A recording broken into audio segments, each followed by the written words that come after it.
Bismillahirrahmanirrahim. Assalamualaikum warahmatullahi wabarakatuh. Bagaimana kabarnya anak-anak? Semoga semua sehat, selalu dalam lindungan Allah, dan tetap semangat belajar. Hari ini kita melanjutkan kegiatan belajar kita ya, pada subtema 2 pembelajaran 5 tema 7 tentang perkembangan teknologi. Kemarin kita sudah belajar tentang pembuatan kain ya, proses pembuatan kain, terus juga mempelajari tentang kain adat. Sekarang pada pembelajaran 5 kita akan belajar bahan dasar sampai ke pasar. Nah, ini proses dari pembuatan kain sampai diantar ke pasar, pembelajaran 5 ya. Anak-anak simak bukunya, buka halaman 98. Sini Bapak akan bacakan, anak-anak dengarkan dengan baik. Nanti anak-anak ulangi, dibaca dan dipahami.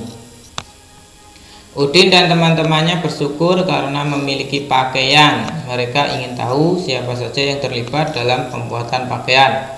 Mari kita belajar bersama mereka. Nah, ini ya.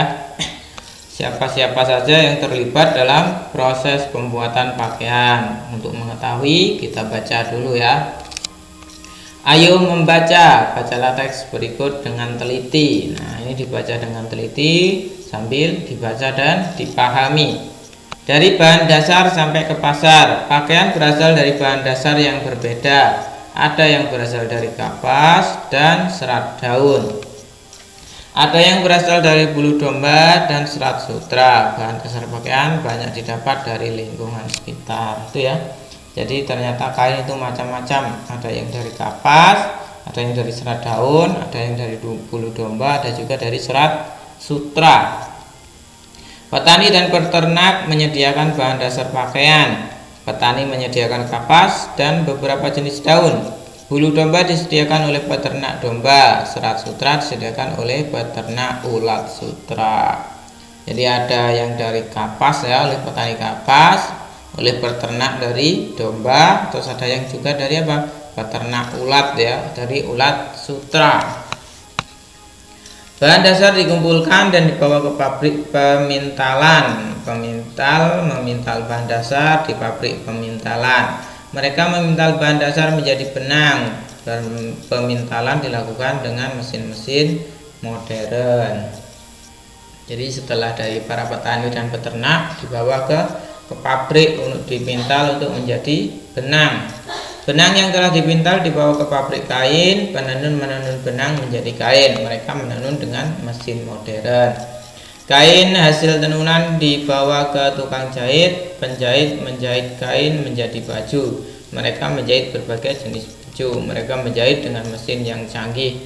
Baju yang dihasilkan dibawa ke pasar untuk dijual. Seperti itu ya. Jadi setelah dari pabrik, setelah diolah menjadi benang, benang tersebut kemudian diolah menjadi kain. Nah, dari kain-kain itu diolah oleh penjahit menjadi sebuah baju. Keberagaman pekerjaan membuat hidup menjadi lebih mudah. Kita memiliki pakaian karena bantuan petani dan peternak. Kita dapat mengenakan pakaian karena bantuan pemintal dan penenun. Kita memiliki baju karena bantuan penjahit.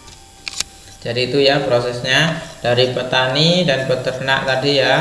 Nah, petani kapas, petani peternak ulat sutra, peternak domba ini ya. Lalu mereka menyerahkan hasil-hasilnya ini ke pabrik.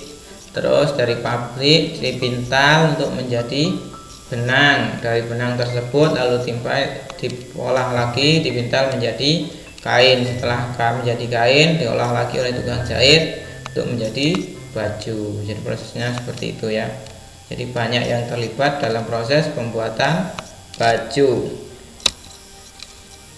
Kita lanjutkan. Kamu sudah membaca teks dari bahan dasar sampai ke pasar. Tadi yang kita sudah baca ya.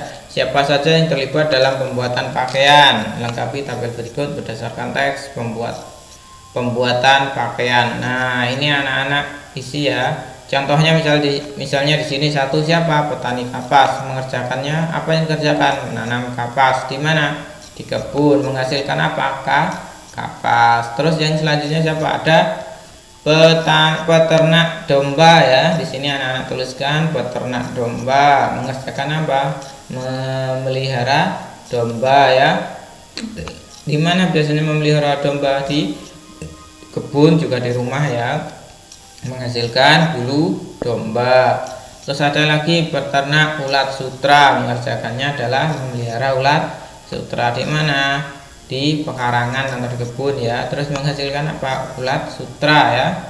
Ya, seperti itu. Terus siapa lagi? Misalnya di sini pabrik ya, mengerjakan mengolah bahan dasar menjadi kain, nah, atau menjadi benang. Di mana? Di pabrik menghasilkan apa? Benang atau kain. Siapa lagi? Penjahit, mengerjakannya mengolah baju. Di mana? Di pabrik menghasilkan baju. Seperti itu ya. Nanti anak-anak baca lagi bacaan tersebut, dipahami, terus ini isi ya. Kita lanjutkan. Ayo bercerita, amati kembali tabel di atas. Apa yang akan terjadi jika tidak ada orang-orang pada tabel seperti zaman dahulu? Ceritakan pendapatmu di depan kelas. Ini kita lewati. Kita lanjutkan. Amati kembali tabelmu, berdiskusilah dengan teman di sebelahmu tentang jasa setiap pekerjaan. Sampaikan kesimpulan diskusimu kepada teman yang lain. Ini kita lewati. Kita lanjut yang ini saja. Kamu sudah berdiskusi dengan temanmu, tuliskan hasil diskusimu pada tempat yang tersedia. Orang-orang berjasa membuat pakaian. Nah, ini anak-anak isi aja ya. Anak-anak isi berdasarkan ini tadi. Anak-anak buat ringkasan. Orang-orang yang berjasa membuat pakaian itu siapa saja. Nah, anak-anak tuliskan di sini ya. Anak-anak berdiskusi dengan keluarganya di rumah saja ya, karena tidak belajar di sekolah. Nah, siapa saja kira-kira orang-orang yang berjasa dalam pembuatan pakaian? Anak-anak tuliskan di sini. Seperti itu ya. Kita lanjutkan. Ada banyak jenis pekerjaan di sekitarmu. Ada penjahit, pedagang, abang becak, guru, dokter, dan lain-lain. Mereka berjasa kepadamu tanpa kamu tahu. Bersyukurlah dan berbuat baiklah kepada siapapun. Nah, jadi di sekitar kita itu ada banyak orang yang memiliki profesi atau pekerjaan yang berbeda-beda. Misalnya orang tua kita, ada yang jadi guru. Terus tetangga kita ada yang jadi tukang bengkel. Terus ada yang jadi petani, ada yang jadi peternak, macam-macam ya. Jadi setiap orang ada yang memiliki pekerjaan masing-masing. Itu adalah keberagaman dalam pekerjaan. Ayo mencoba. Masih ingatkah kamu dengan motif kain kesayangan Ibu Udin? Salah satu motifnya adalah persegi. Nah, kita akan belajar tentang simetri putar. Ikuti langkah-langkah berikut. Nah, ini nanti anak-anak ikuti, anak-anak praktekkan di rumah ya, tentang mencoba untuk membuktikan tentang simetri putar. Anak-anak ikuti langkah-langkah ini, dipraktekkan di rumah. Satu, gambar persegi di atas karton dengan panjang sisi 5 cm. Nah, anak-anak membuat persegi dengan panjang sisinya 5 cm ya. Kedua, gunting gambaran dengan rapi. Setelah anak-anak gambar, digunting. Lipatlah bangun persegi yang kamu buat di buku latihanmu. Nah, setelah anak-anak gunting, anak-anak jiplak atau anak-anak gambar kembali ya bangun tersebut pada buku. Nah, itu untuk apa? Untuk nanti anak-anak menentukan simetri putarnya ya. Setelah anak-anak gunting, anak-anak jiplak atau anak-anak gambar ulang di buku dengan menggunakan yang tadi anak-anak gunting dengan ukuran yang sama. 4, tentukan titik pusatnya. Titik pusat yaitu bagian tengah ya, seperti ini. Ini titik pusat.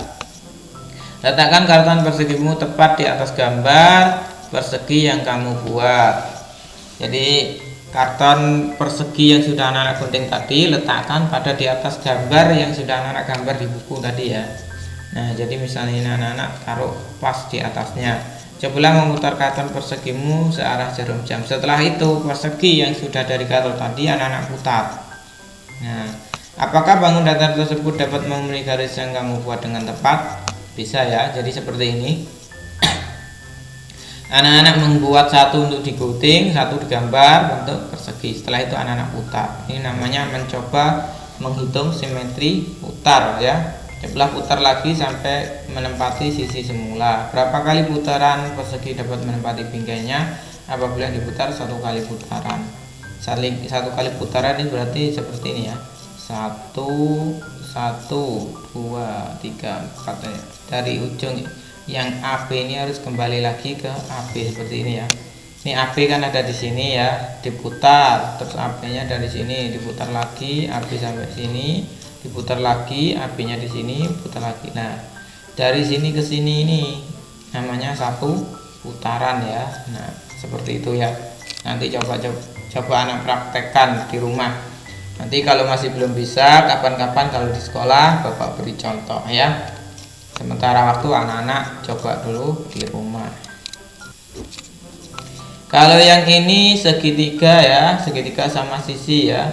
Nah, ini juga bisa anak-anak coba praktekkan nanti setelah mencoba yang persegi, terus kemudian anak-anak mencoba pada segitiga sama sisi untuk menghitung simetri putarnya. Beberapa bangun dapat memiliki simetri putar. Simetri putar adalah banyak putaran yang dapat dilakukan pada satu bidang datar dengan ketentuan: 1. Hasil putar menutupi pola yang sama dengan ketika sebelum diputar. 2. Putaran kurang dari satu putaran. 3. Memiliki titik pusat. Nah, maksudnya yang pertama ini, jika diputar bangun tersebut sisi-sisinya saling menutupi seperti itu ya. Yang kedua, putaran dari kurang dari satu putaran, maksudnya satu kali putaran. Nah, satu kali gerak ini ya, bukan berputar begini. Nah, seperti ini. Nah, kapan-kapan Bapak jelaskan lebih detailnya ya. Lanjutkan, ayo berlatih, buatlah percobaan dengan bentuk bangun datar yang lain. Cobalah juga dengan sembarang bangun datar. Lakukan langkah-langkahnya seperti pada halaman sebelumnya. Catatlah hasil percobaan pada tabel berikut. Ini anak-anak mencoba dengan bangun yang lain ya. Kalau di contohnya tadi ada persegi dan segitiga sama siji, anak-anak di sini bisa mencoba menggunakan bangun yang lain, misalnya segi 4 ya, persegi 4 atau belah ketupat atau layang-layang atau trapesium, terserah anak-anak. Setelah itu anak-anak coba dia memiliki simetri putar atau enggak. Kalau memiliki, banyaknya berapa, seperti itu ya. Nah, anak-anak coba dulu di rumah ya.